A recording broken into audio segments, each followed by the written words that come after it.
And now onto our other big story of the morning, tracking Hurricane Ian. The storm again, it intensified overnight. It's now a powerful Category 4 hurricane.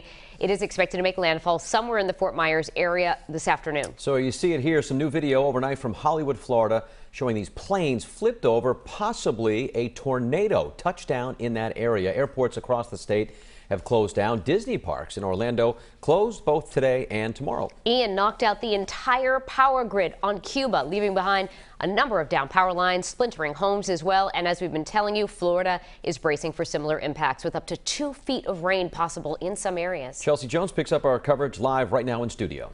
Yeah, so the governor had a press conference last night. He was warning residents then to, hunker down, evacuate if they need to, as those impacts are expected to be seen today. Maximum sustained winds of 140 miles per hour now at the latest update. And these are the NOAA pilots, I believe, yesterday flying to the eye of the storm. So let's take a look at some more video now. There were some tornado watches in effect for Central and South Florida.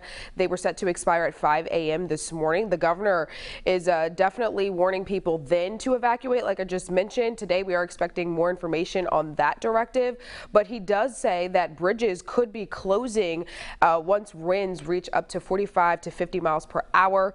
That is expected to happen today. The state has worked with hotels and Airbnbs to provide shelters for families and their pets, as well as 170 other shelters that have been opening up across parts of the state. Now, right now, there are almost 60 schools that have announced closures. There's a couple of airports with limited service right now, and the governor says they're in for a rough couple of days.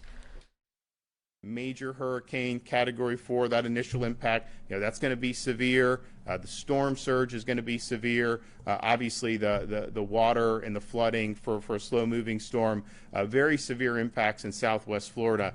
But those impacts are going to continue going out all through the state. So this is not going to end up leaving the state of Florida until sometime on Friday morning. And another update expected from Governor DeSantis, which you just heard from, expected for 7:30 this morning. We'll continue tracking this and bring you the latest as we continue to monitor Hurricane Ian. Live in the studio, I'm Chelsea Jones, 12 News. Chelsea, thanks. Continue to stay with us as we track the hurricane and its impacts on air and on our website. We do have some tips for you from the Red Cross about how to get in touch with your loved ones. We know many of you have relatives in Florida. If those cell towers are impacted by the storm, we have important ways to connect. We'll also update you with an online photo gallery throughout the day.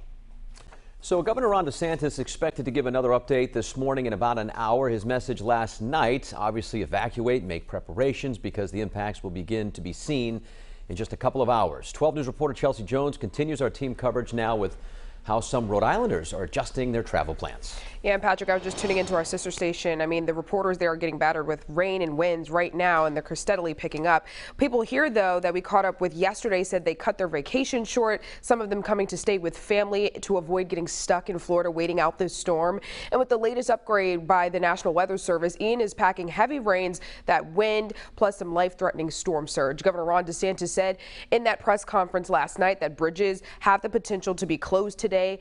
Tampa International Airport is also closed. Both Miami and Fort Lauderdale Airport were monitoring. They say they are open with limited service, and there are hundreds of shelters open to residents to make use of. Now, Rhode Island residents say the situation down there is dire. Store shelves were bare. Airline tickets are scarce and high priced, but they're happy to have made it here to the Ocean State safely.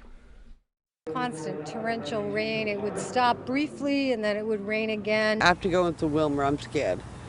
It was a rough storm, and so I'm relieved to have gotten up here.